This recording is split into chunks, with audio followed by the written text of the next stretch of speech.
Hello, everyone. Welcome to this week's episode of Catholic ReCon, testimonies from reverts and converts. I'm your host, Eddie Trask. Please subscribe. Please share your stories. Please comment and like. And please also seek out, if you like testimonies, please seek out other Catholic Christian channels that are doing the same thing and support them. I've heard from a number of people, I can't get enough of these stories. It's so important. So please just continue to spread the word and greatly appreciate it. This week's guest is Eileen Bates. Eileen, welcome to the show. Thank you so much for having me. And thank you for your work because that is huge in watching these testimonials on my journey. So thank you. Yeah, it's my pleasure. And I just appreciate your humility. And I've said this to a lot of people, humility and courage comes up a lot in being willing to share personal testimonies, personal stories that have many different angles, many different tangents, let's say. And the theme is definitely humility and courage. So, Eileen, let's start there. How did your journey begin? Ooh, actually beautifully. I had a picture perfect childhood. I mean, my parents are still together. I think they just celebrated 52 years of marriage. Beautiful. And that's what I witnessed growing up. And that is like this idyllic, like as a child, I'm like, oh, so we get married, we meet one person in school, we get married, and we have children and have a loving family. So I learned quickly in school that that's not the norm. Like a lot of kids are coming from broken homes. I didn't know that as a kid. So I spent a lot of time really wanting that family life, which is a huge theme here for me. But my parents are both musicians. So they have their masters in piano. I mean, brilliant musicians. My father played with the Philadelphia Orchestra when he was 11. Wow. My mother's an accompanist, very accomplished. And thankfully, I found my voice literally, and I've been studying opera and voice my entire life. So thankfully, I had that angle, considering they were so good at the piano. I do teach currently. I teach voice and piano, so I couldn't get away from it. I mean, that's my love. That's my family, you know. But that musician angle, I mean, I had that to focus on as a kid, and again, idyllic situation. My mom had dinner on the table. My dad would come home. He's the provider. They'd kiss hello. They'd kiss goodbye. So I thought it was that easy. And as we went through middle school and high school, you know, I focused a lot on my music and getting leads in the plays, and that was your goal. And okay, I'm gonna get into this school or Juilliard or whatever the dream is, you know. But I wanted that boyfriend, I wanted that husband. You know, I remember being like 12 years old having weighted baby dolls so that felt like I was carrying around like a real baby. And like, I mean, this is just, I would ask my mom, I would say, I must have known. I mean, God, I don't know how it works, but I would say, I'm going to get married, right? And have a family. Like, can I have kids? And my mom would be like, yeah, of course you can have kids. Like, what are you talking about? And I would ask this like all the time. Like, I don't know if kids ask that question, but I would ask that to her. And she, you know, very, very loving. She is Presbyterian, and I was raised in an interfaith home. My father is non-practicing Jewish, but one of the kind of stipulations when they got engaged was my mom said, you know, if we have children in the future, I'd like to raise them in the church. And my dad's like, sure, no problem. And that's what, you know, she did. She's running the bell choir. She's the organist. She's the choir director. She is everything. VBS at the time, you know, as a kid. So I really had a great foundation that way spiritually, but no spiritual connection, like at all. I mean, maybe I was just a classic kid. Like I just went and I'd be looking at the bulletin, like, okay, can I, when's this over so I can get lunch or, you Yep. know?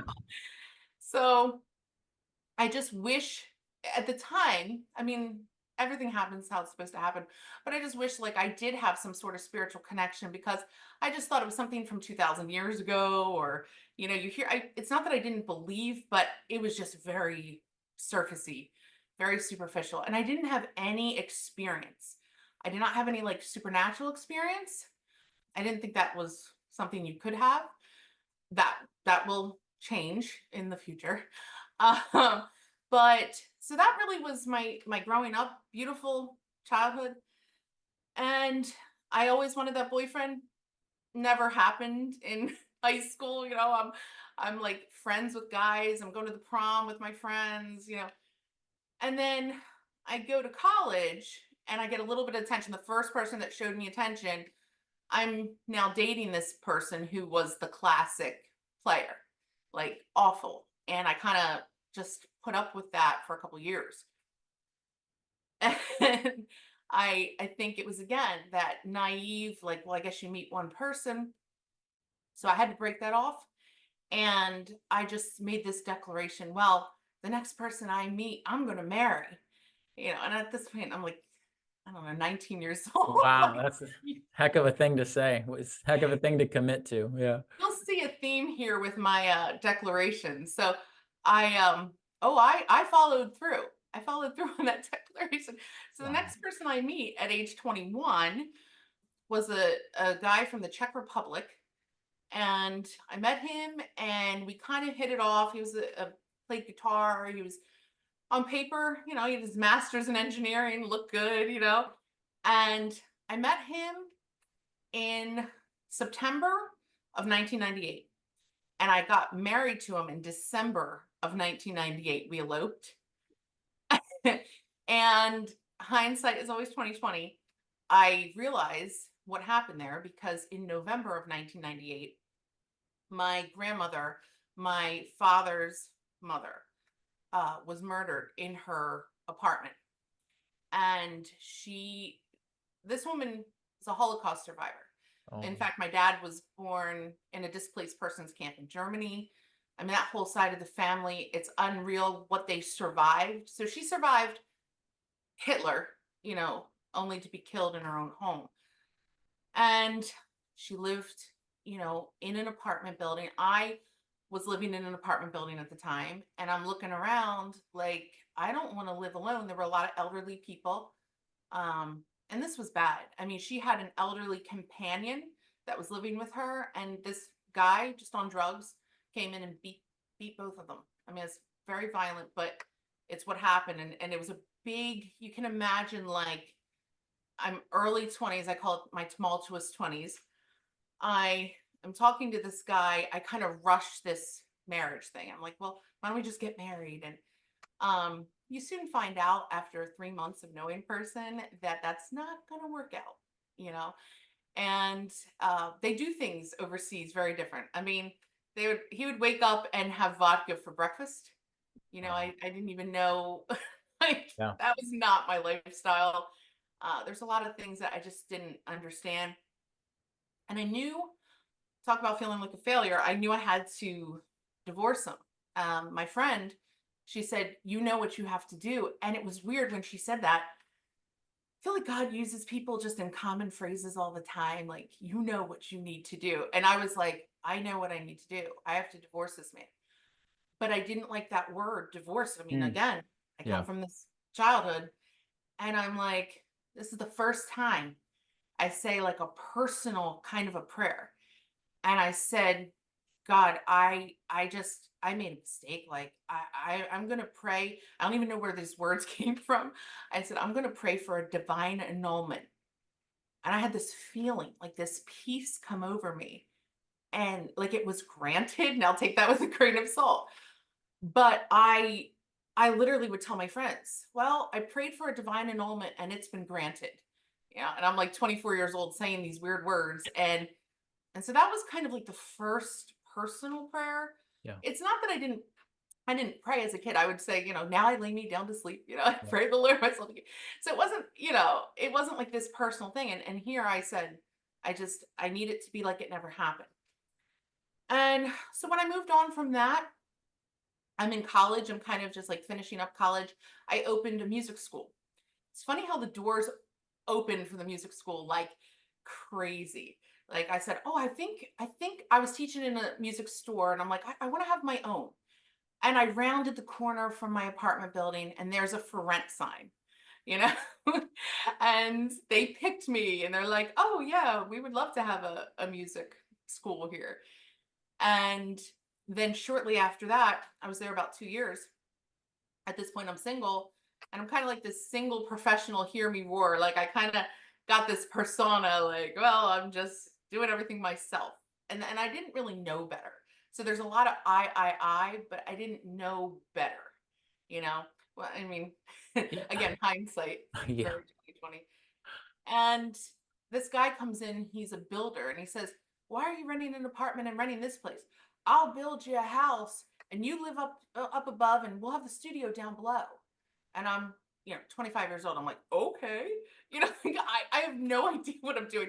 This guy actually has or at the time had a 12 home lawsuit that he never finished these homes. He didn't have his license to build in New Jersey.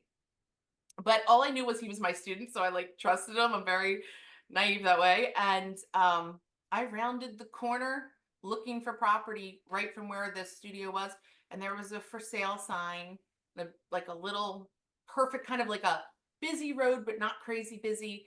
And yeah, that was in 2002. I'm still here and I'm still teaching in the studio. He finished my home. Something very strange was I knew how to talk to him, because I knew that if I yelled at him, he would shut down.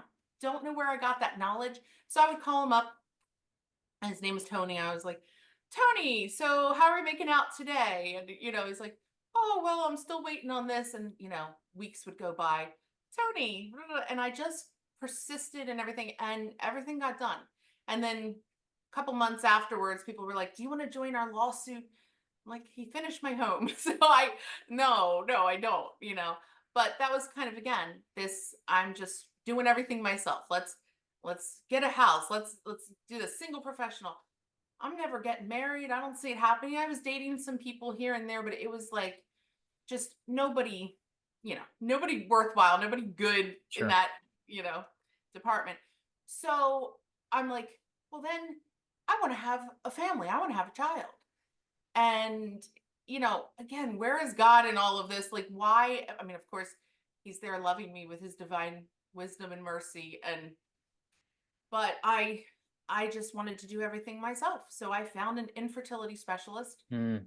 and I knew I had hormonal issues. And it's funny because I was always asking my mom, am I going to be able to have kids?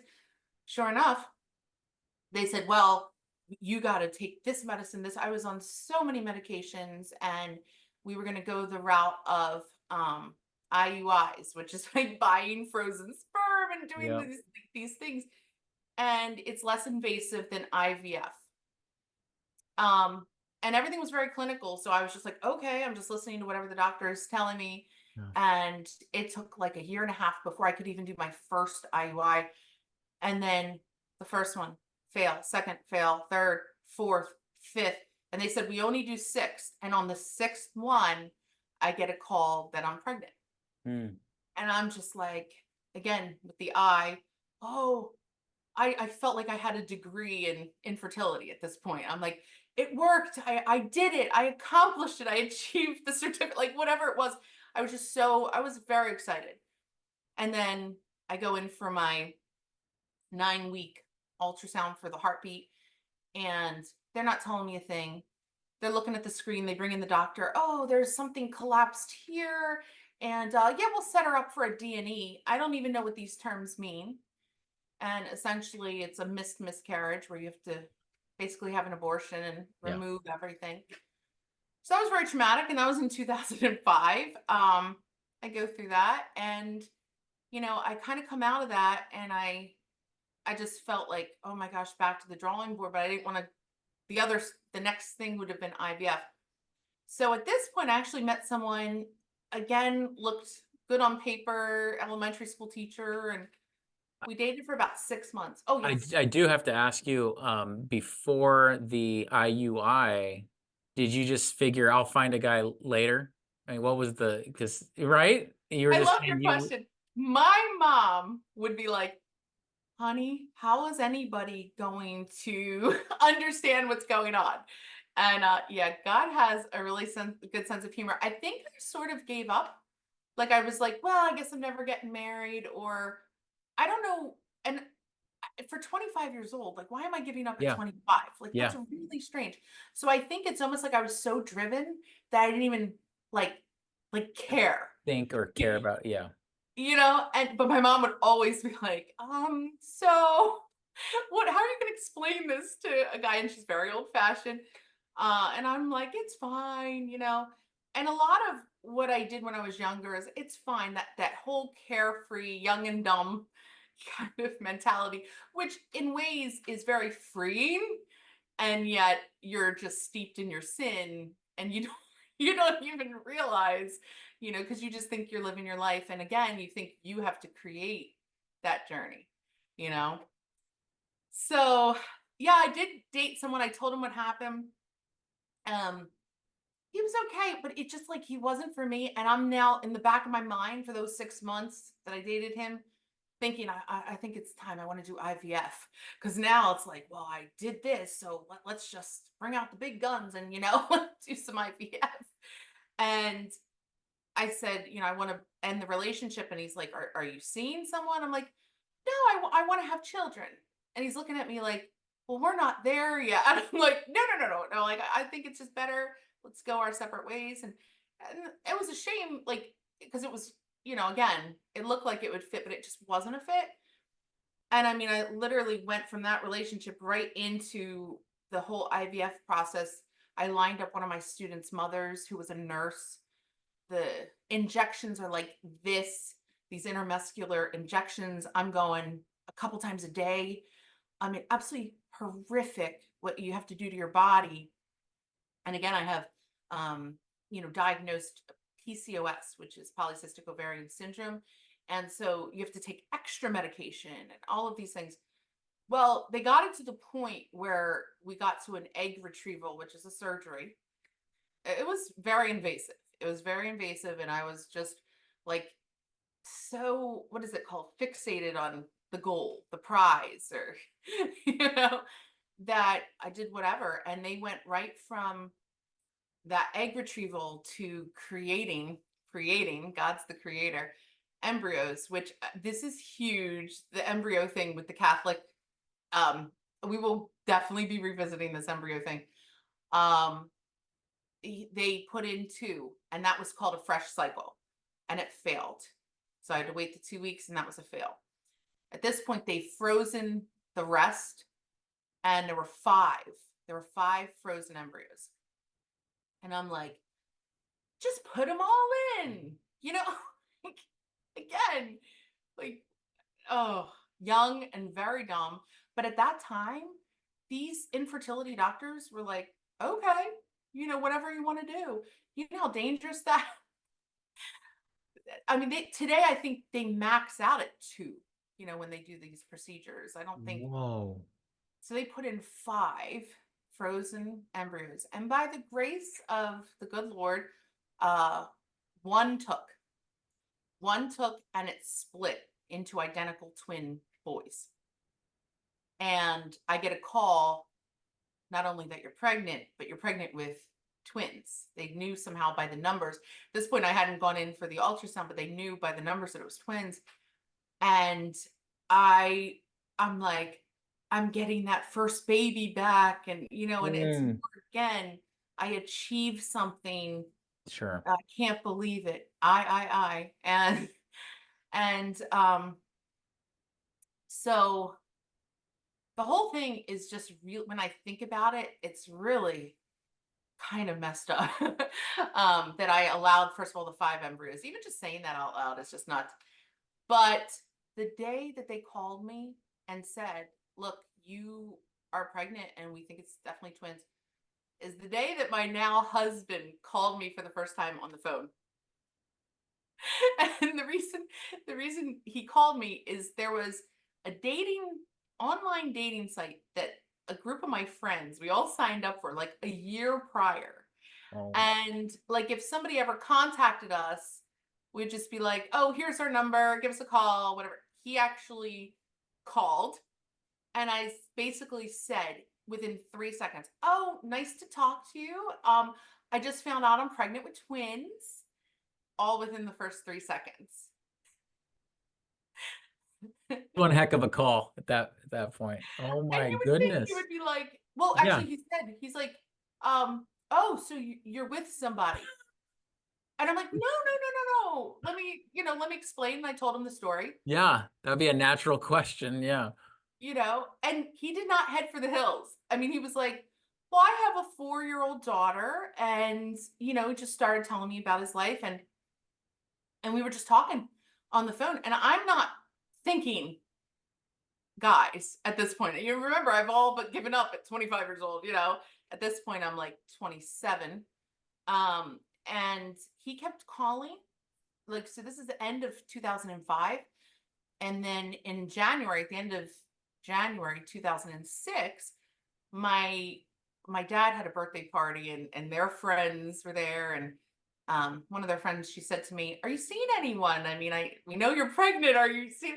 I said, well, no, but there is somebody I'm talking to on the phone. Very nice. And this woman was like, just meet him. What what do you have to let you know? And I'm like, so I'm driving home. You can tell I don't really think things through.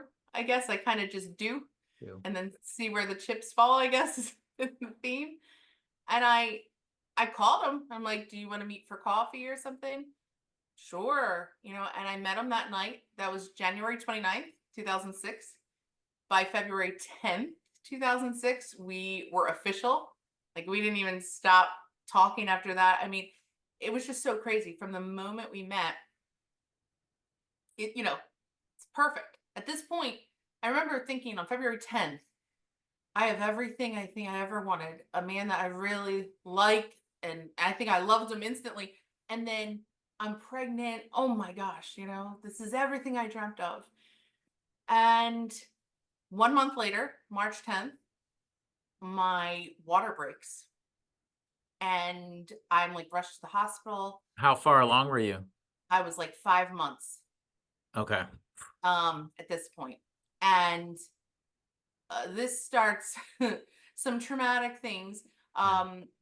They rushed me there. They couldn't even see that the water had broken. But when you have identical twins, a lot of times one twin is going to be bigger than the other, and they're going to take the nutrients from the other one.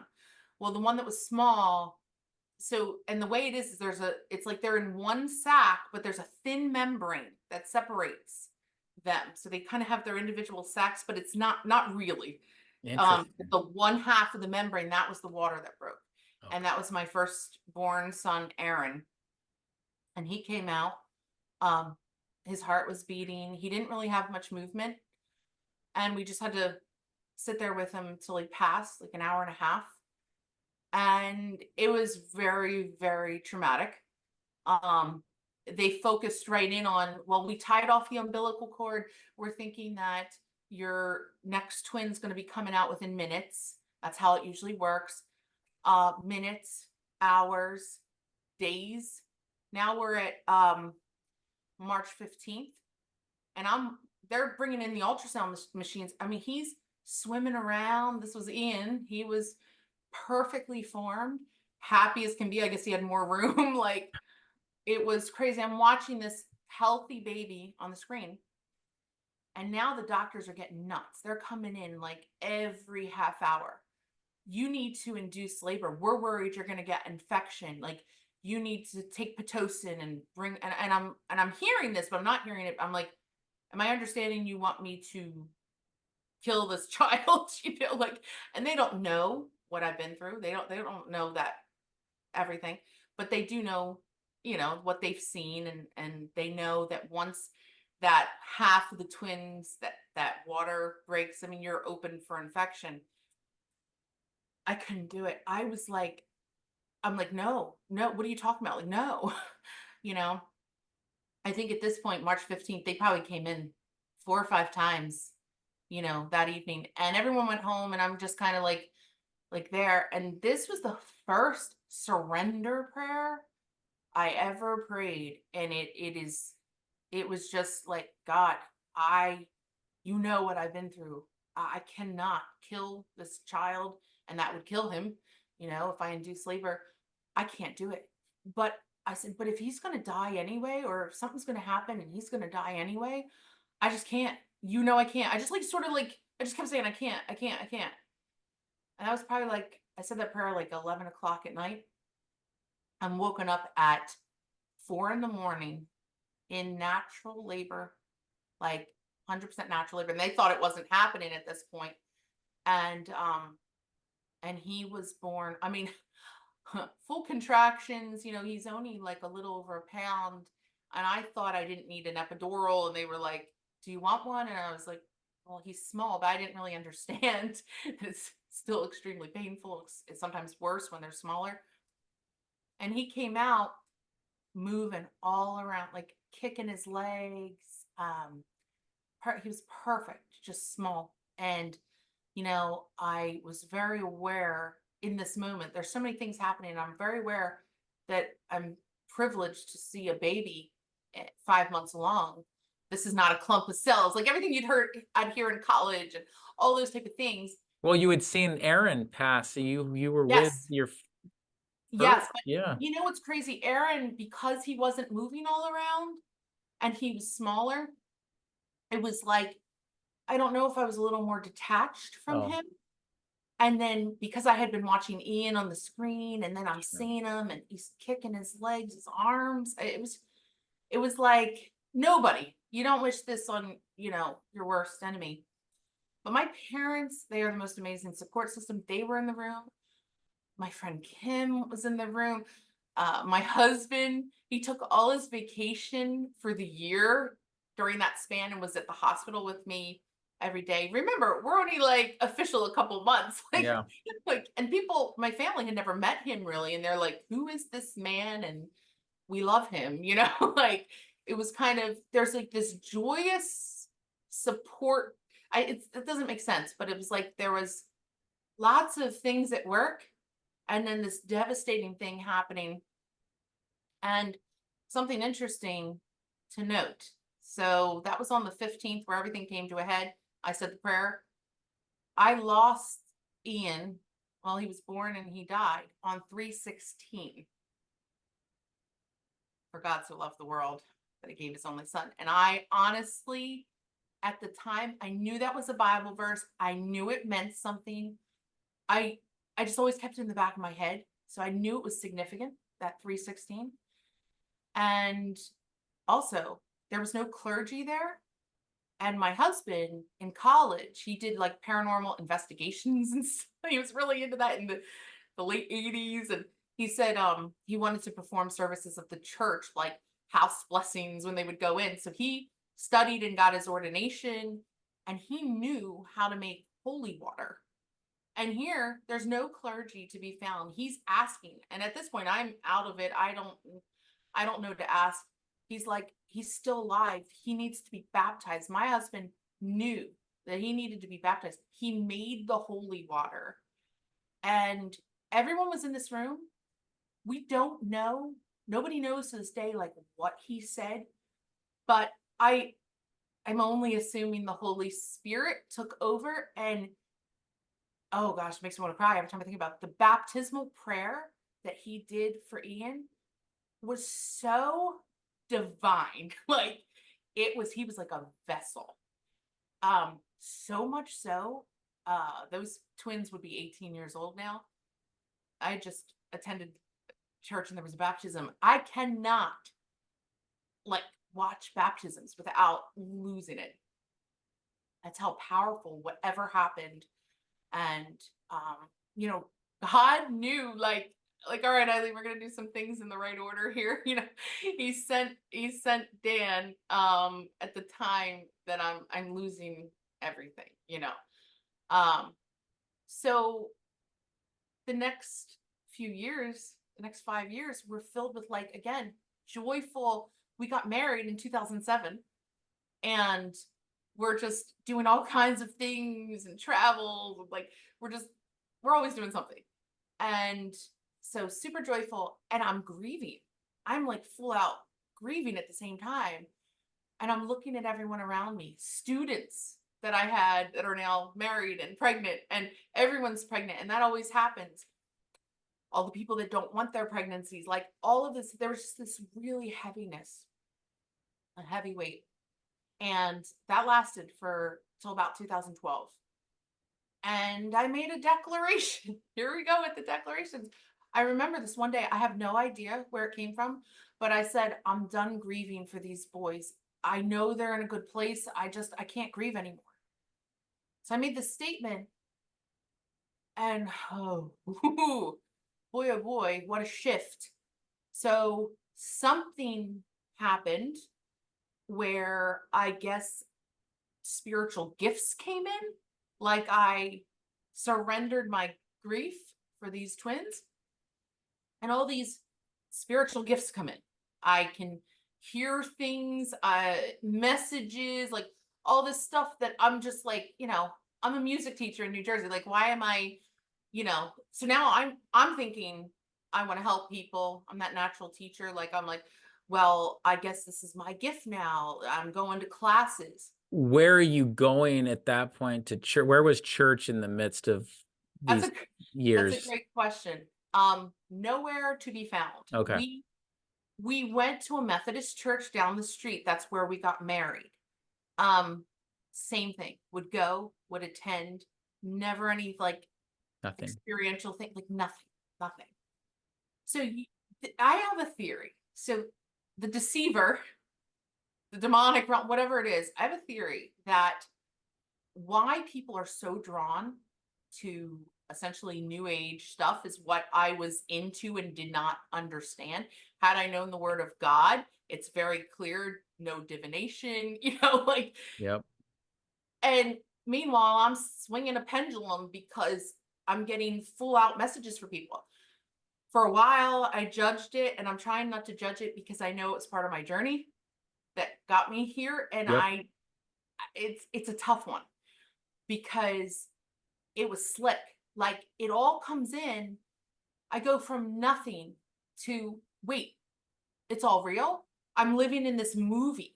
I had so many supernatural events happen in my home, things that like we would be here all day. Like it was ridiculous how much was happening. Clearly, I mean, God is again protecting during that time.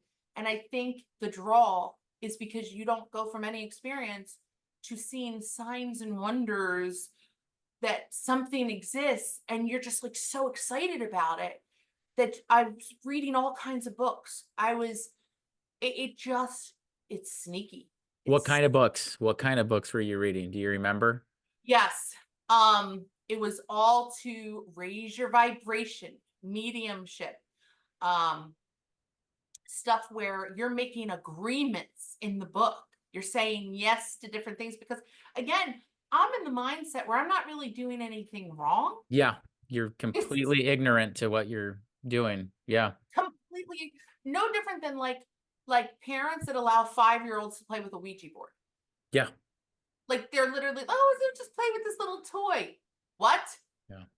That's what I was doing with the pendulum, essentially. And I am embarrassed to say that went on for like 10 years, like a decade. And so much so that people were coming to me, oh, can I get another reading? Like, oh my gosh, I can't believe everything. And the stuff that would come out, there was stuff that gave people comfort. And like my mom will say to me, but you gave a lot of people comfort. Like I tell people that you're upset now, and they're like, no, she really helped me and all this stuff. I am really upset about it still. Sure. Yeah. But I will tell you, I was driving around. I'm kind of out of order here, but when all this kind of went away, I was driving around and I said, God, how did I spend 10 years steeped in just this, I guess, demonic deception or whatever it was, right? I still don't even really know like what it was. I just thought like, I was just very fascinated by it. It Did it was did like, it did it give you, I've spoken to a lot of people about this. Did you feel that sense of power and trying to regain control from the things that you potentially lost oh, you in know what? those years? Think about the grief, right? That I had, that I released. I just released the grief. And now it's like, oh, you can talk to the spirit realm. You can talk to your boys. You can, wow, you, I. New age is all about I. Um, God, it's just disguised as like self-help. I tell people don't even go to self-help sections. It's like um yoga. They think they're doing innocent things like yoga. Like it is sneaky, like So a lot of this is intertwined for sure. Yeah. yeah, Oh my they goodness. it's like everyone talks about the deception and the devil's out and prowling. They're going to stalk its prey. I was easy pickings, I guess, but when I did say this prayer, like, how in the world did I spend 10 years in that? Now this is the interesting thing. I get information still, and that information that comes in, um, I'm trusting it more now because I've asked for the Lord, like the protection, and that this is my relationship with the Holy Spirit and God and nothing else. You know, and I literally said this in the car, like, I'm so sorry all the time. And I heard, what's 10 years in the span of eternity? Was the statement. And I literally felt better. I did. I was like, true, true. Yeah. 10 years is a blip in eternity. Um, but when I started to get out of this, it was 2021. So, so along from 2012 to 2021, that was pivotal year. The Lord took me on a journey. I was sick. I got hypercalcemia. I don't know if you know what that is. Um, Basically, from COVID, I'm taking vitamin D like it's going out of style, and I essentially OD'd on vitamin On D. vitamin D. Yeah, it built up in my system, and once it switches over where the calcium is high in your blood, it's crazy because the way you're supposed to treat it is 10 days in the ICU on nothing but fluids. Well, of course, this came out in like fall of 21, all this information on people that got hypercalcemia. I'm going to these ERs in March of 21, right? So they don't know anything. Then I went to 3 separate ERs. I noticed that when I had the fluid that they were giving me, my body, it was crazy. My body was like twitching all over. It was really, really crazy. And they didn't know. They're giving me fluid, and just simple fluid, like just plain saline.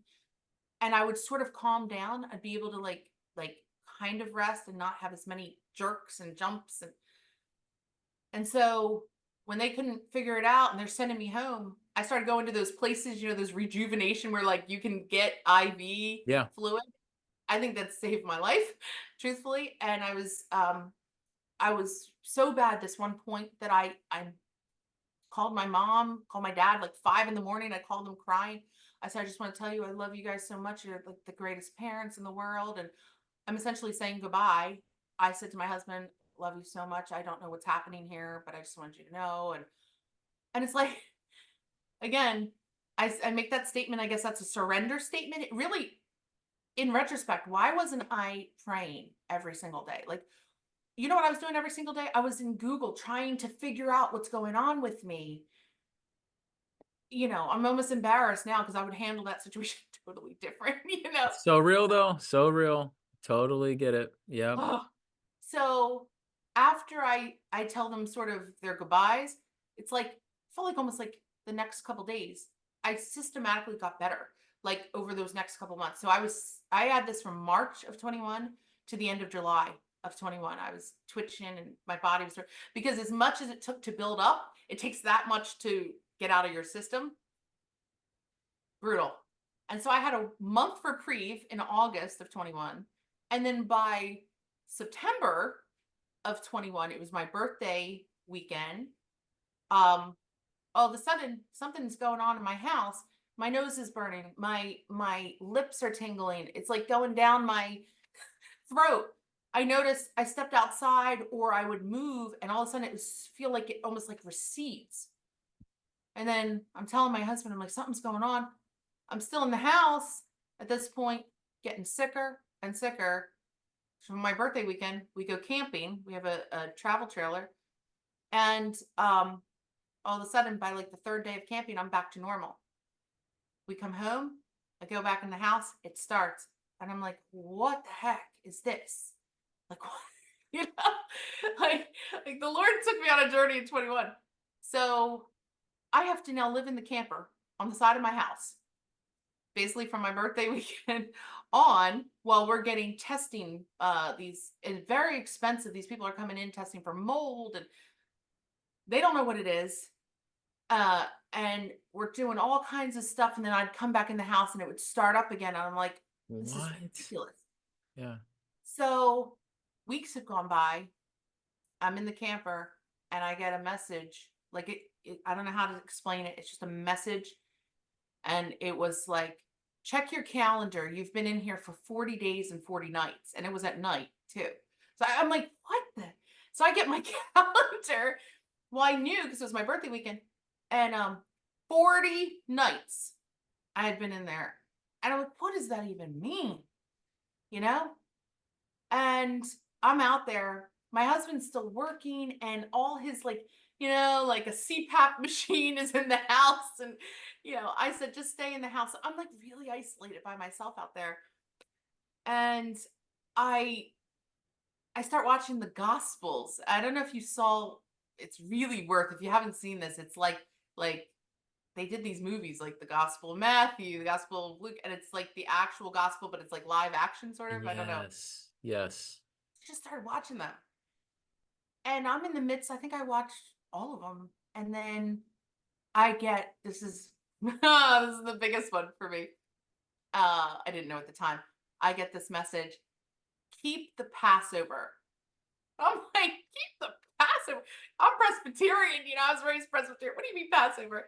I call my mom. I'm like, should we have like a Passover Seder dinner, like in the spring? And as at this point, it's like December. She's like, we can, Christians have Passover dinners. I'm like, okay, because I think the Lord wants me to do that. So that was the message, keep the Passover. Very significant because Again, not in church. You're not going to church through any of I'm this. not in church through any of this. This is all organic. I mean, that's how I can trust it, if that Yeah. makes sense. Yeah. It's unbelievable. Yeah. It's unbelievable, and it gets crazier. I'm sure. It's really crazy. So I'm at my wit's end now. I'm crying. I miss my home. Luckily, it's still COVID, so I could teach all my students virtually. So I'm not missing income there. What a blessing. But I told my husband, like, we got to go somewhere. So he's like, we were talking about St. Augustine, looked real cute in Florida. Let's take a drive. So we got in the car, and St. Augustine for us is about 13 hours. So we're headed down, and I'm happy about this because now I'm out of the camper, but I'm really concerned about, like, can I stay in hotels or what can happen? So we stop at a rest stop in North Carolina, and this is uh so I run in. I don't even have my phone, nothing on me. I go into the first stall, so it was easy. It's like one of these line, how big they are on a rest stop. In the first stall, I noticed this tile that's like towards the bottom of the floor, and it's clearly Mary, with her hands like she's praying. And I'm like, I'm in the bathroom, like Mary's on a tile. Okay. And so in the Protestant world, they don't really, nothing about Mary, and it's like wild to me now, like actually. But I come out to the car. I said to my husband, I'm like, Mary was on a tile in the bathroom. He's like, what? He's like, what are you talking about? I'm like, no, it's like her silhouette. She was like praying. He's like, it's that Matrix scene where you see something in a tile. And I was like, maybe, but no, it's Mary in a tile. And he goes, well, take your phone back in. And I'm like, at this point, I'm like, well, I'm back in the car now. Just like, let's keep going. We're, headed to Florida. So we keep going. You would think I would want to go right back in there, right? So I'll come back to that in just a minute, because we hit St. Augustine. The first thing we do is go to Our Lady of La Leche Shrine. I don't know if you know that one. Yeah. Oh my gosh. My husband and I, we loved it. We loved it. Now, again, being Protestant my whole life, he was actually baptized Catholic, but his parents kind of didn't follow through like with any sacraments for him. Okay. So he sort of always has considered himself Catholic.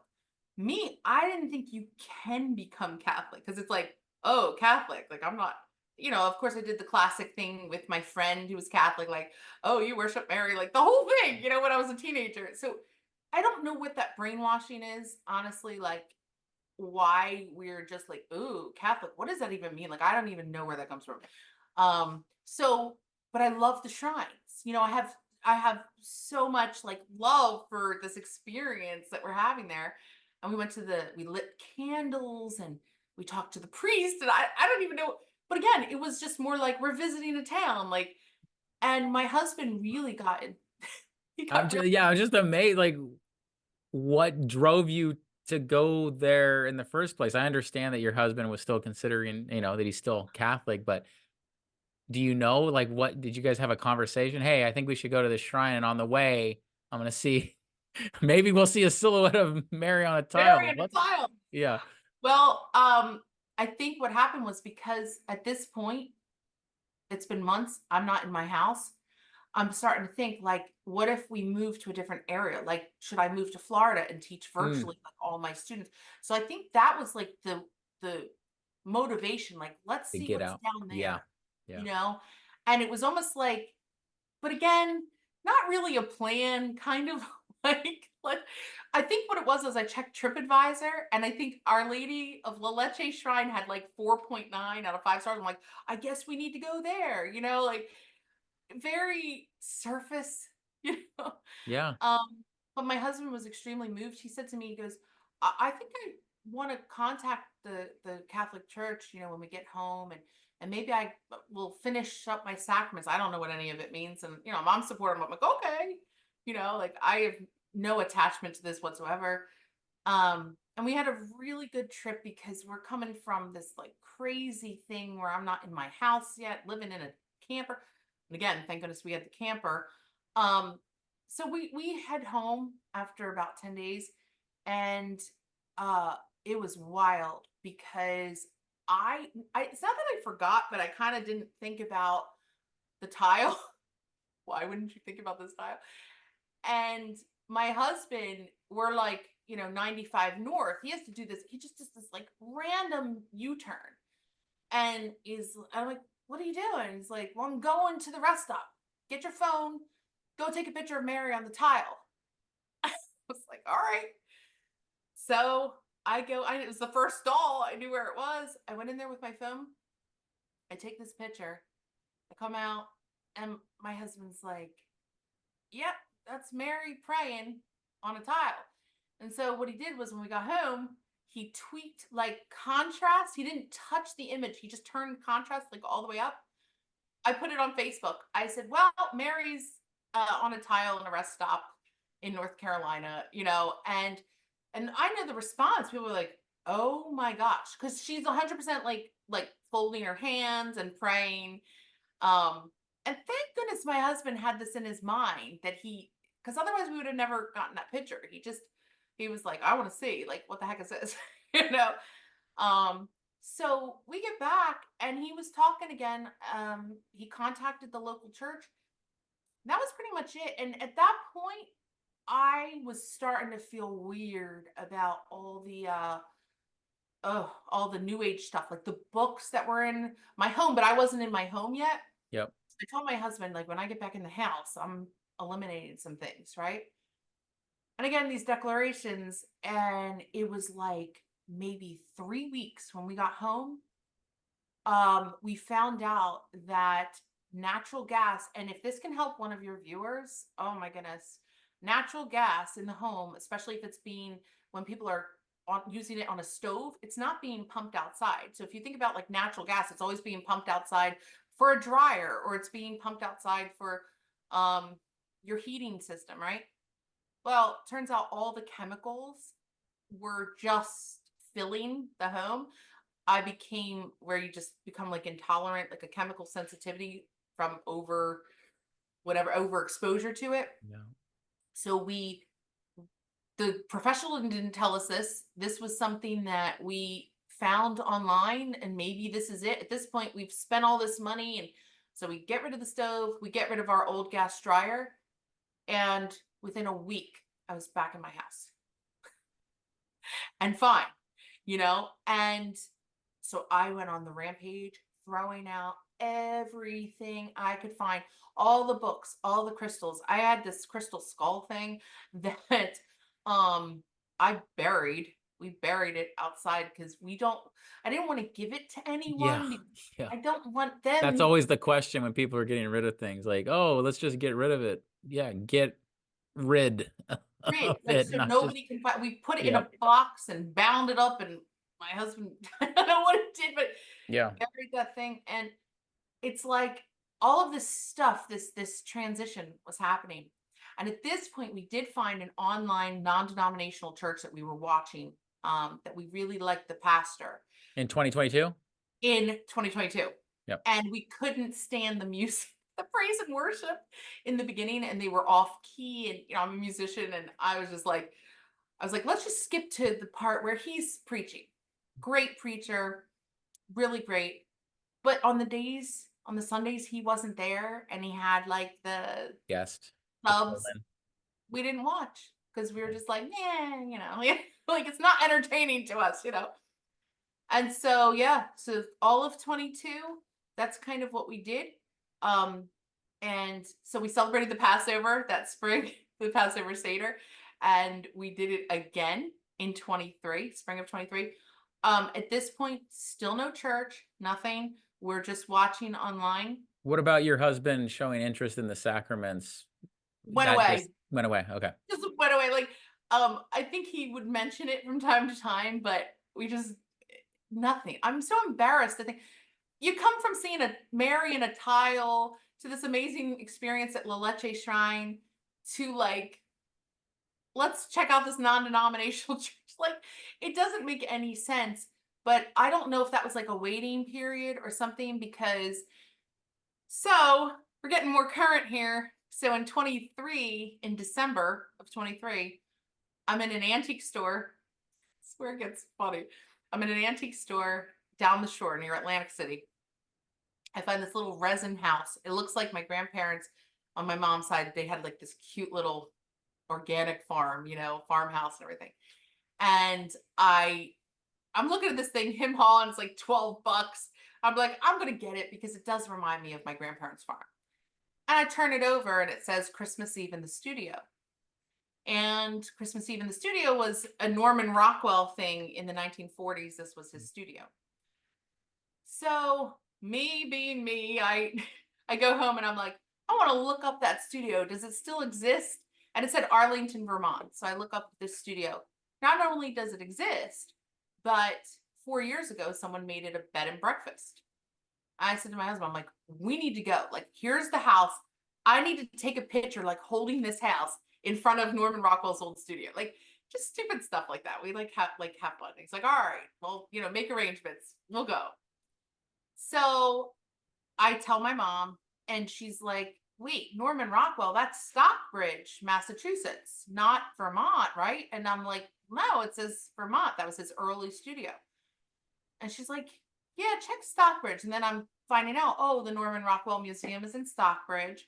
So then I go to, TripAdvisor. What else is in Stockbridge? Oh, a shrine, the National Shrine of Divine Mercy. We love shrines, So I start looking that up. This is where my life changed. God got me there with this little resin house. I start looking up the Divine Mercy Shrine. I see the image of the Divine Mercy. I know that image. I had that image in the house during the whole New Age period. I don't even know where that image is now. It was like in a frame. I loved it. But I had it like somewhere in the house. So I was like, I know this image. Jesus, I trust in you, so that was like this kind of exciting moment and realization that I know this image. And then I start looking on their website, and they have these live things. And that do you know that Father Alar? He's pretty Yes. pop. Oh yeah. Great Yes. great ministry about suicide. I remember. Yes. Yeah. So the first thing I listened to was about the Eucharist. And he said, it's the new Passover, right? Which is said all the time in the Mass. The minute he said the new Passover, I was like, keep the Passover. I'm like, oh my gosh. Like, I knew in that moment what that meant. And I'm like, wow. Like, does this mean I have to become Catholic? Like, what does this even mean? Like, I didn't even think that was a thing, or you could become, like, I don't even know. It sounds so stupid, but I didn't even realize. And I told my husband this, and he's like, well, we'll definitely go to the shrine and all this stuff. But we're in December of 23. We're planning this trip. My husband's friend says there's a church, a Catholic church, because I guess my husband might have called him, said, I know you're Catholic. Where do you go? And he says, there's this church, and I really think you should check it out. And it's like 10 minutes from your house. So we drive by, and the road that we're on, the main road, like, there's no reason we just would have gone straight. But my husband wanted to see the stained glass or something at the front. So he turns right, and there's this giant sign out front that says, Jesus, I trust in you.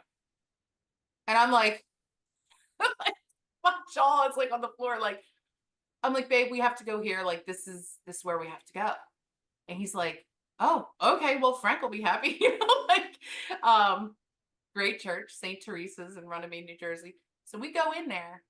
I've never been to a Catholic Mass. Like, I know nothing about Catholic Mass. I go in, and I'm watching everyone just like bow in front of the altar, all this stuff. And I'm like, little kids are bowing. And I'm like, what is going on? Like, this is so reverent and like serious. Like, I'm like, this feels like real worship. Like, I honestly have to say, um, I don't think I knew what real worship was until I witnessed it in the Catholic Church that very first time. I had a heck of a time following this missal and trying to figure like, it was bad. My husband's like, I don't know what, because though he was baptized again, he attended a couple masses, but he doesn't, like, he had to figure it out as well. We were like kind of doing this together. And it was like that first time there, something just clicked. Also, I started researching, kind of that how I felt with those new age books and like you can't get enough. I started looking at all kinds of books and reading anything I could read on Catholicism. I'm watching your channel like a mad woman. I think I'm watching every testimonial and of conversions, and I'm like, oh my gosh, like this is happening. Like that Eucharist, I long for this Eucharist. And I think it was like our second or third week. I don't know if it's like I saw it maybe when I was watching the Divine Mercy Shrine live stream. I saw women wearing veils, and I was like, I have to wear a veil. But like no one wears a veil. Like well, there isn't a woman at another time of mass that I did see wore one, but like there's 200-300 people there, and no one's wearing a veil. And I'm like, I know in my soul I have to wear a chapel veil because I'm in front of the body of Christ. Like, I understand the Passover, that spotless lamb, what we're doing here. Like, I just knew it immediately that message, of course it was given in 21. I didn't know what it meant till 24, but I started going to adoration, and oh, adoration, my gosh. Adoration at the church is very small. Like they have it pretty much like 4 days a week. I just would go in the first 2 times. It was like I would say something in my head, and just like how I told you, like thoughts Yeah. like it was like real time conversation with God. Ugh. it was so cool. And I'm like, my husband's like, I don't get that. Like that doesn't happen to me. But I'm like, babe, like, I'm like, Lord, I'm here now. Like, I'm never gonna leave this church. Like, I'm gonna join whatever you need me to do. And I find out, how do I join? This is January of 23, and they're like, or 24 This this year. year, Yeah. this year. And they're like, oh no, we're in the middle of the class. You have to wait until fall. And you're not going to take your first communion until like April of next year. I'm like, what?